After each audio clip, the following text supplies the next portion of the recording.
몸 건강은 물론이고 마음 건강을 위해 나이 들수록 절제하고 살아야 하는 것들이 점점 많아집니다만 많이 하고 살아야 하는 것들이 있습니다.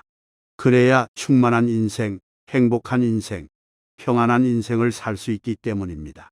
그래서 오늘은 마음에 새겨두고 무조건 많이 하고 살수록 좋은 것들에 대해서 이야기 나눠보고자 합니다. 첫 번째, 많이 보고 새로운 것을 배우는 것입니다. 아끼고 절약하며 살아야 하지만 많이 보고 새로운 것을 배우는 데는 아낌없이 써야 합니다. 20대까지 하는 공부는 부모의 돈으로 누군가가 떠먹여주는 공부, 시험 봐서 점수를 얻어야 하는 공부 수험서와 문제집과 함께하는 공부, 금방 외워서 금방 풀어서 금방 결과를 얻어 금방 잊어버리는 공부 점수와 진학 취업 같이 즉각적인 이익을 바라는 공부입니다. 그래서 이 시대까지 하는 공부는 호흡이었고 바쁜 공부입니다. 이런 공부를 억지로 했다 보니 학교 문을 나서면 책만 봐도 지긋지긋해지고 공부를 할 만큼 했다고 착각하기 일쑤입니다. 중장년 이후에는 가쁘고 얕은 호흡이 아니라 긴 호흡에 숨을 쉬기 위해서 공부를 해야 하고 뭔가를 즐기며 배우는 것이 바로 그런 깊은 호흡을 하는 것입니다. 몸이 신선한 산소를 받아들이며 새로운 활력을 심장과 뇌에 불어넣어 주듯이 호흡이 깊어지는 공부는 새로운 지식과 지혜로 마음의 세포를 재생시켜 지친 마음을 치유하고 더 나은 사람이 될 수 있는 자신감을 불어넣어 줍니다. 두 번째, 많이 움직이는 것입니다. 나이 들어갈수록 몸이 점점 무거워집니다. 더 무거워져서 몸을 끌고 다니기 전에 유산소 운동, 근력 운동, 유연성 운동, 균형 운동인의 같이 운동을 조화롭게 맞춰서 꾸준히 해야 할 일이겠습니다. 세 번째, 따뜻한 물에 매일 목욕하는 것입니다. 목욕이 보약보다 좋다는 말이 있습니다. 하루 한 번 따뜻한 물로 목욕을 하게 되면 혈액순환이 개선되고 숙면에 좋고 혈압을 낮추는 효과가 있으며 혈당 수치를 낮추는 데 효능이 있고 두통이 감소되고 욕조의 수증기로 인해 기침과 독감 증상을 완화해주고 피부 보습에 좋습니다. 더구나 심리적으로 물이 주는 안정감이 있습니다.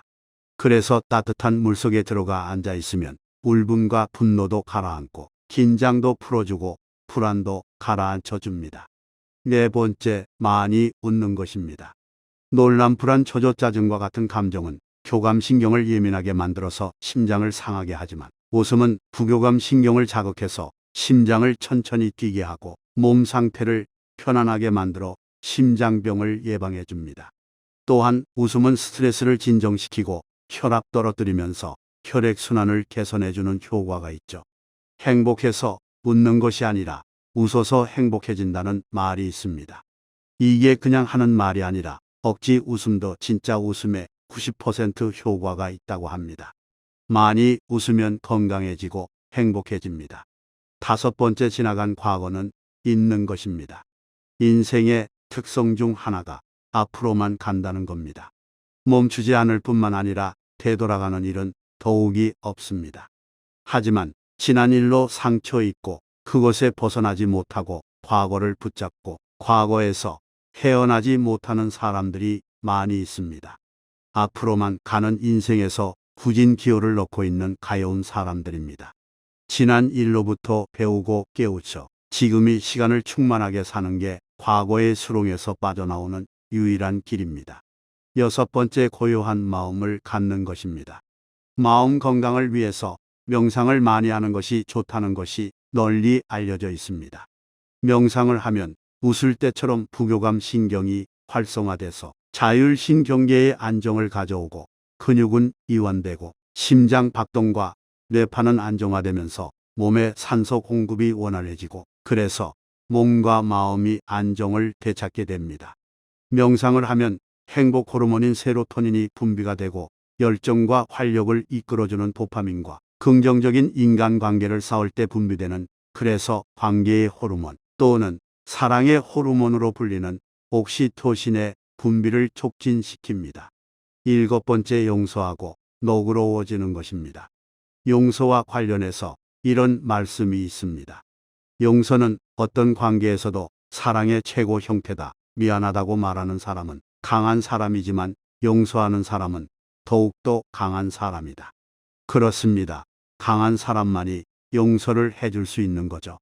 앞서 지나간 과거를 잊고 살아야 한다는 말씀을 드렸는데, 지나간 과거의 늪에서 빠져나가기 위해 해야 하는 첫 번째가 바로 용서입니다. 미움과 분노를 가슴속에 담고서는 과거에서 빠져나올 수가 없습니다. 용서하는 것이 과거로부터 진정 자유로워지는 길이고, 내 마음의 상처를 치유하는 근본적인 방법입니다.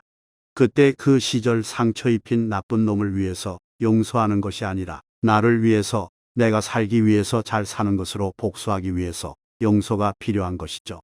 지금도 주변에 있는 친구나 가족이 영 마음에 차지 않아 못마땅한 시선으로 바라보게 되는 경우가 있습니다. 너그러워져야 합니다. 너그럽게 바라보면 찌푸렸던 미간도 펴지고 새로운 모습이 보이기 시작합니다. 여덟 번째, 참는 게 이기는 것입니다. 불교에서도 기독교에서도 또 옛 성인들도 참는 게 이기는 것이고 참는 자에게 복이 있을 거라고 했습니다. 언젠가 말씀드린 것처럼 참는다는 것을 부당한 일에 굴욕감과 수치심을 주는 행동을 그저 말없이 피하고 웅크리고 살라는 말씀으로 오해하시면 안 됩니다. 참는다는 것은 감정에 휩싸여 뒤에 벌어질 일을 생각지도 않고 충동적으로 행동하는 것을 참아내는 것을 말합니다. 충동적으로 배우자에게 소리 지르고 자기 감정을 이기지 못해 자식을 나무라고 때립니다. 제fun에 모시겨 부하 직원에게 서류를 집어던지고 욕설을 퍼붓죠. 자신의 인격이 얼마나 얕고 하찮은 것인지 그 인격의 밑바닥이 드러나는 순간입니다. 참는 자는 지혜로울 뿐만 아니라 상대를 배려할 줄 아는 넉넉한 예의를 갖춘 사람입니다. 아홉 번째, 매사에 용기를 가지는 것입니다. 내가 할 수 있을까? 과연 끝낼 수 있을까? 나도 그렇게 될 수 있을까? 하고 싶은 일 앞에서 시작하기도 전에 생각이 너무 많아 탈입니다. 남들 다 하는데 우리가 못할 이유가 전혀 없습니다. 힘에 부쳐서 한 번에 끝내지 못하면 여러 번 쉬면서 끝내도 될 일입니다. 중간에 포기하지만 않는다면, 꾸준함을 유지할 수만 있다면 좀 천천히 가도 아무 문제될 게 없습니다. 생각이 많으면 할 수 있는 게 없습니다. 그냥 시작하고 하면서 고쳐나가는 게 훨씬 머리도 복잡하지 않고 인생도 가벼워집니다. 열 번째, 배설의 기쁨을 누리고 사는 것입니다. 포유류 중에서 가장 지능이 뛰어나고 다양한 능력을 지녔다고 인간 스스로가 영장류라 이름 붙이고 분류하고 고매한 척 다른 동물들과 다른 어떤 존재인 척하지만, 인간의 행복은 무엇보다 잘 먹고 잘 사는 것이 중요합니다.